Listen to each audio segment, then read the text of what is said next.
আজি কিমান তাৰিখ? কি মাহৰ? জুন মাহৰ 25 তাৰিখ, মানে 21 জুন, হয়নে? আজি এটা দিৱস আছে, হয়? আজি কি দিৱস? যোগ দিৱস, আন্তঃৰাষ্ট্ৰীয় যোগ দিৱস, হয়নে? আজি কিমান নম্বৰ যোগ দিৱস? 11 নম্বৰ, 11তম আন্তঃৰাষ্ট্ৰীয় যোগ দিৱস।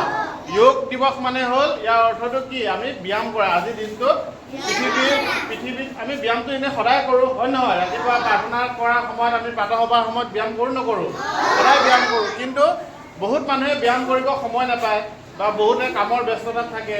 সেইকাৰণে যেনেকৈ যোৱাকালি আমি ৰাভা দিৱস পাতিছিলোঁ, ঠিক একেদৰে গোটেই ভাৰত বুলি নহয়, গোটেই বিশ্বত আজি কি কৰিছে? আজি তাৰিখটো ঠিক কৰি লৈছে যে আজিৰ তাৰিখত কি কৰিব? সকলোৱে ব্যায়াম কৰিব, অলপ সময়ৰ কাৰণে হ'লেও ব্যায়াম কৰিব। ব্যায়াম কৰিলে কি হয়? মানুহৰ কি হয়? ব্যায়াম কৰিলে আমি নিৰোগী হৈ থাকোঁ, আমাক বিভিন্ন বেমাৰ আজাৰৰ পৰা আমি বাচি চলোঁ। 2014 চনত ৰাষ্ট্ৰসংঘত ভাৰতৰ প্ৰধানমন্ত্ৰী নৰেন্দ্ৰ মোদীয়ে কি কৰিছিলে? এই ব্যায়ামটো যে গোটেই দেশত ব্যায়াম কৰিব লাগে, এটা তাৰিখ ঠিক কৰিব লাগে ব্যায়ামৰ কাৰণে, সেই তাৰিখটো ঠিক কৰিবৰ কাৰণে ৰাষ্ট্ৰসংঘক উত্থাপন কৰিছিলে। ৰাষ্ট্ৰসংঘত থকা বাকী দেশসমূহৰ পিছত সেই কথাটো সন্মতি দিয়াৰ পিছত এটা তাৰিখ ঠিক কৰিছিলে। সেই তাৰিখটো হ'ল 21 জুন। এই 21 জুন তাৰিখে তাৰপিছত 2015 চনৰ পৰা 21 জুন, প্ৰত্যেক বছৰে 21 জুনতে কি হৈ আছে?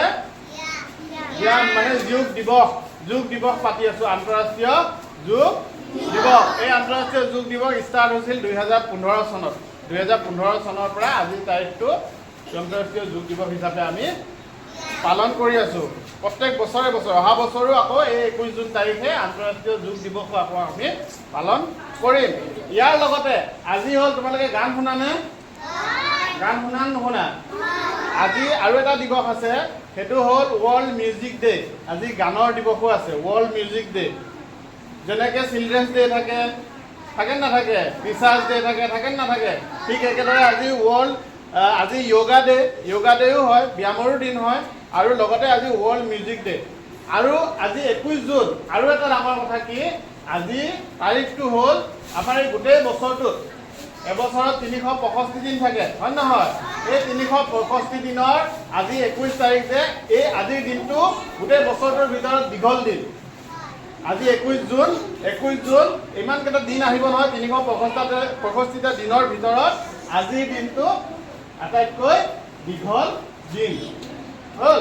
মনত থাকিব, আজি 3টা বস্তু, এটা যোগ দিৱস, এটা হ'ল ৱৰ্ল্ড মিউজিক ডে', আৰু আজিৰ দিনটো আটাইতকৈ দীঘল গোটেই বছৰটোৰ ভিতৰত। মানে গোটেই বছৰত 365 দিন থাকিব নহয়, সেই 365টা দিনৰ ভিতৰত আজিৰ দিনটোৱে আটাইতকৈ দীঘল দিন। মানে আজিৰ দিনটো দীঘল হ'ব।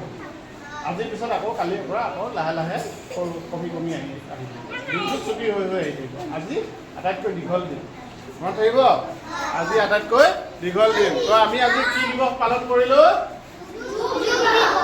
আন্তঃৰাষ্ট্ৰীয় যোগ দিৱস। আন্তঃৰাষ্ট্ৰীয় যোগ দিৱস। আৰু এই আন্তঃৰাষ্ট্ৰীয় যোগ দিৱস কোনে কৰিছিলে আৰম্ভ? নৰেন্দ্ৰ মোদীয়ে উত্থাপন কৰিছিলে, যাতে আমি প্ৰত্যেক দেশে যোগ কৰিব লাগে, ব্যায়াম কৰিব লাগে, তাৰ এটা দিন ঠিক কৰিব লাগে। তো সেই তাৰ পিছৰ পৰা 2015 চনৰ পিছৰ পৰাই প্ৰত্যেক বছৰে আমি যোগ দিৱস পালন কৰি আছোঁ। হ'ব? হৈ গ'ল? Bye bye.